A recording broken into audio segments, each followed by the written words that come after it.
मेरे प्रिय भाई और बहनों, सभी लोगों को जय यीशु। आइए हम आज का सुसमाचार सुनते हैं जो संत लूकस के सुसमाचार से अध्याय 5 और वचन संख्या 1 से लेकर 11 तक लिया गया है। आइए हम वचन सुनते हैं। निश्चय ही प्रभु अपने इन वचनों के माध्यम से आपसे और आपके परिवार से कुछ कहना चाहता है। आइए हम सुने। एक दिन ईसा गन्नेसरत की झील के पास थे।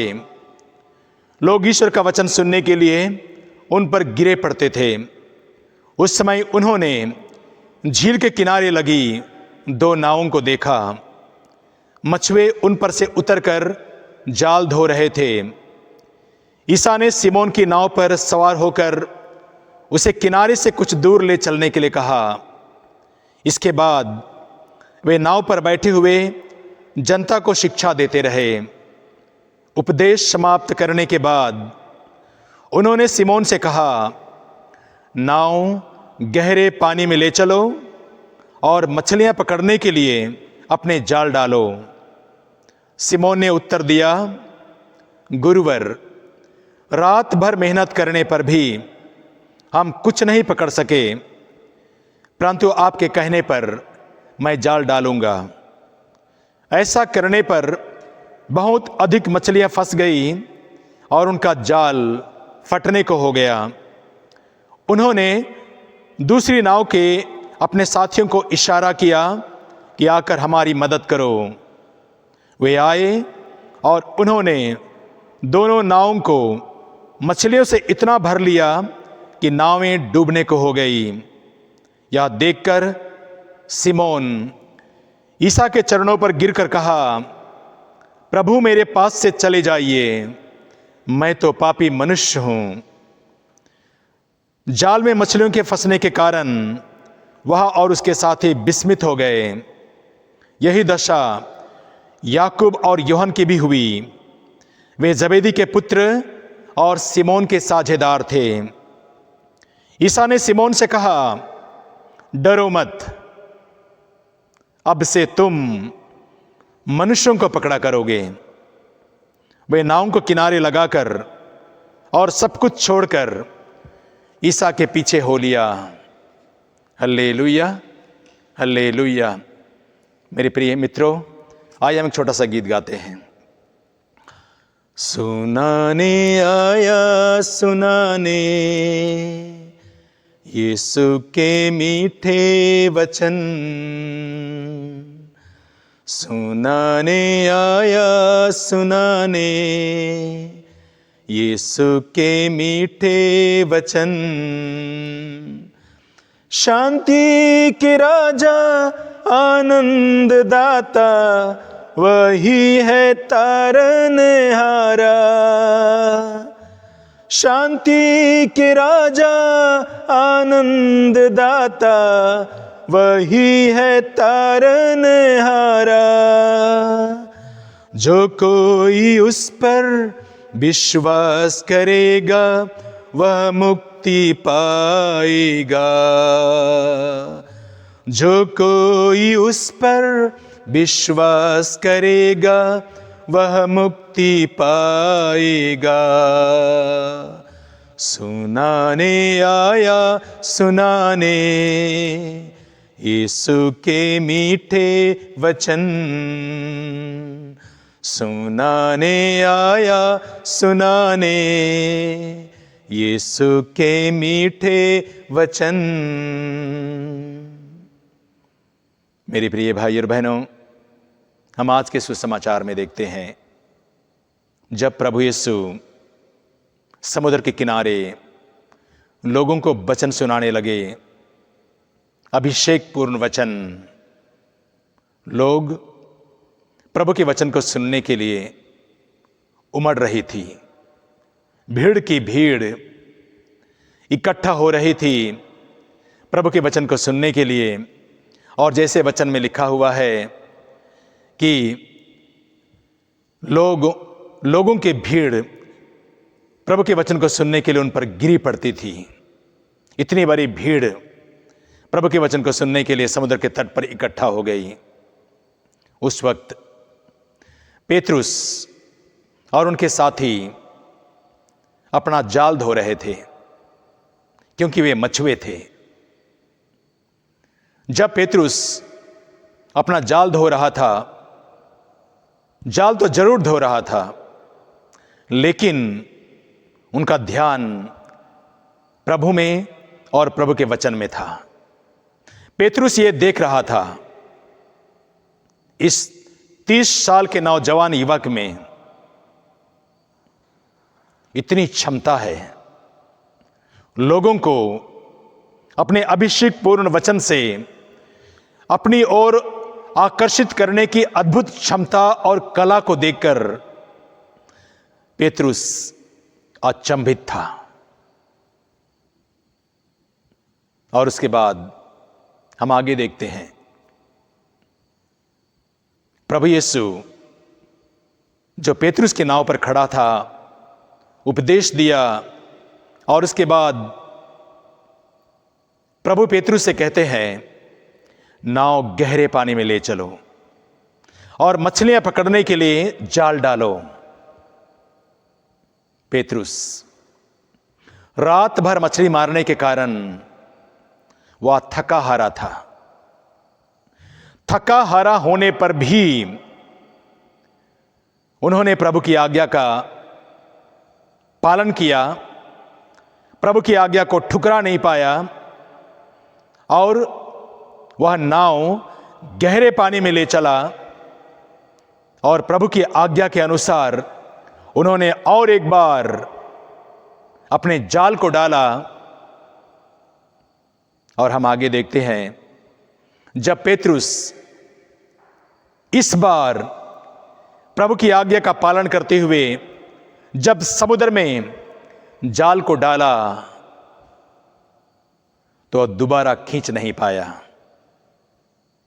क्योंकि उसके जाल में इतनी सारी मछलियां फंस गई थी जिसको खींच नहीं पाया।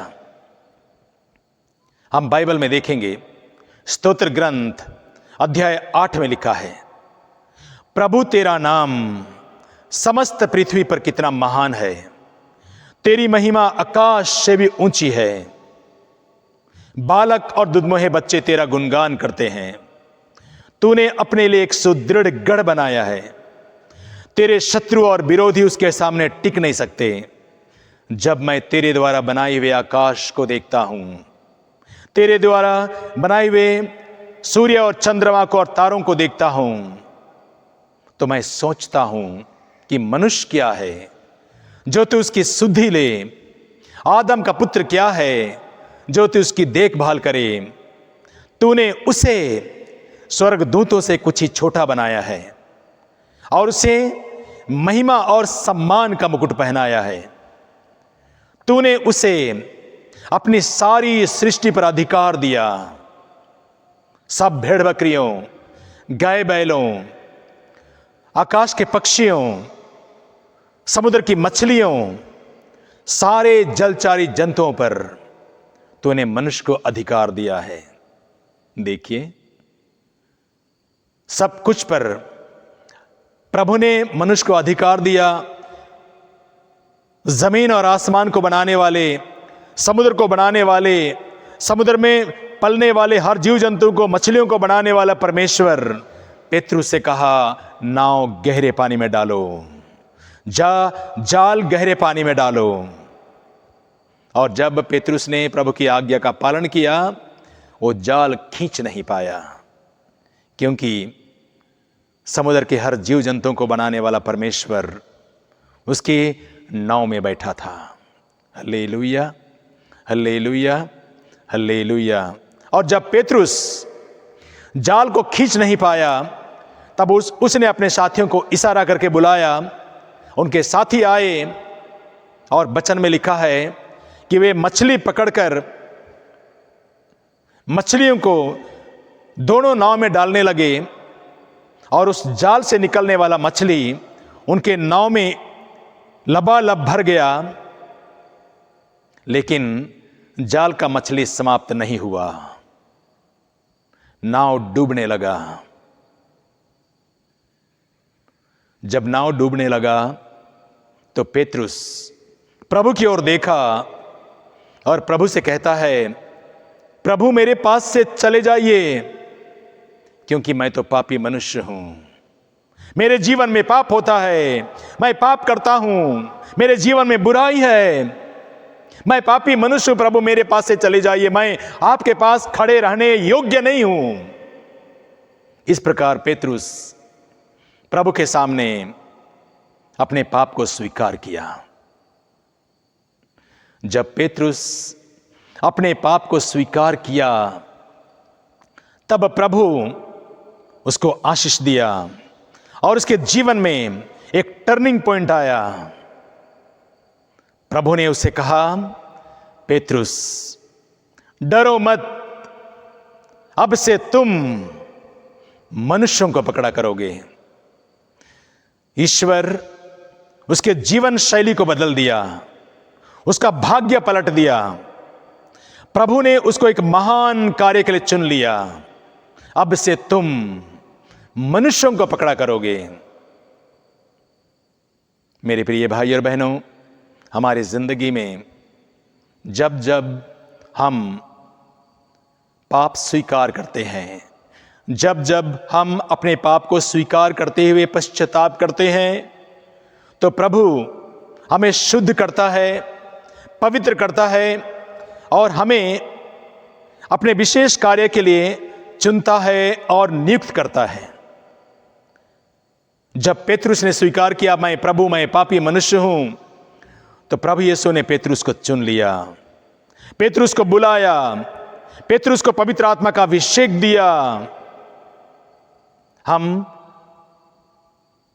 संत यूहन्ना के सुसमाचार में अध्याय 15 में और वचन 16 में देखते हैं, प्रभु का वचन कहता है, तुमने मुझे नहीं चुना, बल्कि मैंने तुम्हें चुना और नियुक्त किया, जिसे तुम फल उत्पन्न करो और तुम्हारा फल बना रहे। हमें प्रभु चुनता है, हमें प्रभु बुलाता है, हमें प्रभु अभिषेक देता है, अपनी मर्जी से प्रभु हमें चुनता है। हम संत मत्ती के सुसमाचार में देखेंगे अध्याय 16 में और वचन 18 में देखेंगे, ईसा ने प्रभु को जरूर बुलाया था, लेकिन प्रभु उसे और एक बार एक विशेष काम के लिए बुलाता है और एक बार विशेष काम के लिए चुनता है, जो हम संत मत्ती के सुसमाचार में अध्याय 16 वचन 18 में देखते हैं। प्रभु कहता है, पेतरुस तुम चट्टान हो और मैं इस चट्टान पर अपनी कलीसिया बनाऊंगा और अधोलोक के फाटक इसके सामने टिक नहीं पाएंगे। प्रभु यीशु पेतरुस को ना केवल चुनता है, उसको नियुक्त करता है एक बड़े और महान कार्य के लिए। हल्लेलुया, हल्लेलुया, हल्लेलुया। पेतरुस के जीवन की घटना मेरे मित्रों ये बताता है कि जब जब हमारे जीवन में हम कहीं पर भी नौकरी के लिए जाते हैं, इंटरव्यू देने के लिए जाते हैं, किसी भी अन्य काम के लिए जाते हैं, शुद्ध और पवित्र मन से जब हम अपने आप को समर्पित करते हैं, अपने पाप को स्वीकार करते हैं, प्रभु से क्षमा मांगते हैं, प्रभु हमें शुद्ध करता है, तो प्रभु हमारे कार्यों में हमको सफलता प्रदान करता है। हल्लेलुया, हल्लेलुया, हल्लेलुया। प्रभु यीशु ने पेतरुस से कहा था, तुम चट्टान हो, इस चट्टान पर मैं अपनी कलीसिया बनाऊंगा।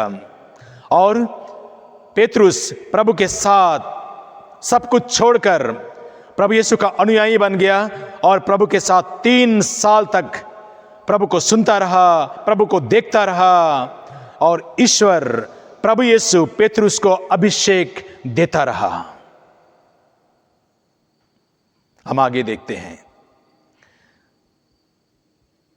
प्रभु जिस कार्य के लिए संसार में आए थे, उस कार्य को करने के बाद जब प्रभु यीशु को सूली पर लटका दिया गया, प्रभु यीशु को सूली पर मार दिया गया, दुनिया की मुक्ति के लिए प्रभु यीशु सूली पर अपने प्राण को त्याग दिया और तीसरे दिन प्रभु यीशु जी उठा और इस पृथ्वी पर 40 दिन रहने के बाद प्रभु यीशु स्वर्ग में आरोहित कर लिए गए।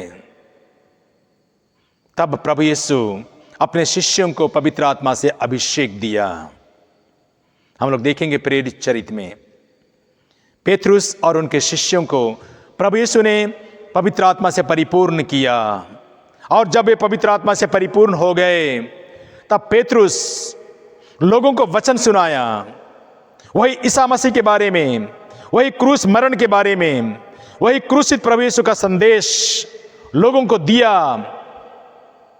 और जब पेतरुस लोगों को प्रभु यीशु के बारे में, क्रूसित प्रभु यीशु के बारे में लोगों को संदेश देने लगा, जो हम देखते हैं प्रेरित चरित्र अध्याय 2 में और वचन 36 में पेतरुस कहता है, इस्राएल का सारा घराना ये निश्चित रूप से जान ले कि जिस ईसा को आप लोगों ने क्रूस पर चढ़वाया है और उसको मरवा दिया है, ईश्वर ने उसी ईसा को प्रभु भी बना दिया और मसीह भी बना दिया।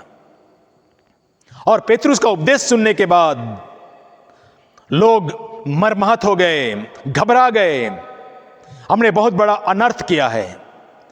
हमारे जीवन में हम लोगों ने उस धर्मात्मा को, उस मसीहा को मारकर, उसको सूली पर लटकाकर हमने बहुत बड़ा अपराध किया है। वे डर गए, मर्माहत हो गए, और वे पेतरुस और शिष्यों से कहने लगे, भाइयों हमें क्या करना चाहिए? पेतरुस ने कहा, आप लोग पश्चाताप करें, अपने पापों के लिए पश्चाताप करें और अपने अपने पापों के लिए प्रभु ईसा के नाम में बपतिस्मा ग्रहण करें और आपको पवित्र आत्मा का वरदान दिया जाएगा। जिस प्रकार पेतरुस प्रभु के सामने अपने पापों को स्वीकार किया, पश्चाताप किया, अभी वही पेतरुस आत्मा से भरकर लोगों को कहता है कि आप लोग अपने पापों के लिए पश्चाताप करें, आपको पवित्र आत्मा का वरदान दिया जाएगा। पेतरुस की बातों को सुनने के बाद उस दिन लोगों ने बपतिस्मा ग्रहण किया, और उस दिन पेतरुस के प्रवचन को सुनने के बाद 3000 लोग प्रभु यीशु में सम्मिलित हो गए। प्रभु यीशु ने कहा था, अब से तुम मनुष्यों को पकड़ा करोगे। प्रभु यीशु ने पेतरुस को चुन लिया था एक महान कार्य के लिए। जब प्रभु चुनता है तो प्रभु हमें बुलाता है, अभिषेक देता है। जैसे हम लोग देखेंगे संत मत्ती के सुसमाचार में अध्याय 10 में और वचन 1 में लिखा है, प्रभु ने अपने शिष्यों को बुलाया और उन्होंने अशुद्ध आत्माओं को निकालने, हर तरह की बीमारी और दुर्बलता दूर करने का अधिकार दिया। ईश्वर जब हमको बुलाता है, हमको चुनता है, तो हमको पवित्र आत्मा से भरता है, पवित्र आत्मा का अभिषेक देता है, अधिकार देता है स्वर्गराज के वचन की घोषणा करने के लिए। पेतरुस से प्रभु ने कहा था, अब से तुम मछली नहीं बल्कि मनुष्यों को पकड़ा करोगे। और पेतरुस पवित्र आत्मा से परिपूर्ण होकर जब वचन सुनाया तो 3000 लोग एक ही दिन में प्रभु में सम्मिलित हो गए। हल्लेलुया, हल्लेलुया, हल्लेलुया। मेरे प्रिय भाई और बहनों, हमारे जीवन में भी प्रभु कार्य करना चाहता है अपने वचन के द्वारा, अपने आत्मा के द्वारा। जब हम वचन सुनेंगे, प्रभु के पास आएंगे, तो प्रभु हमको चंगाई देगा, प्रभु हमें शुद्ध करेगा। हमारे जीवन में जो पाप के बंधन है, शैतानी बंधन है, उसको नष्ट करेगा। कलवारी बलिदान के पवित्र रक्त के द्वारा अपने पवित्र वचन से हमें शुद्ध करेगा और हमको प्रभु के वचन को सुनाने के योग्य बनाएगा। क्योंकि जब प्रभु हमको चुनता है तो एक विशेष और महान कार्य के लिए चुनता है। प्रभु यीशु आपको भी इसी प्रकार एक महान कार्य के लिए चुने। प्रभु आपको आशीष दे, आपके परिवार को आशीष दे। सभी लोगों को जय यीशु और हल्लेलुया।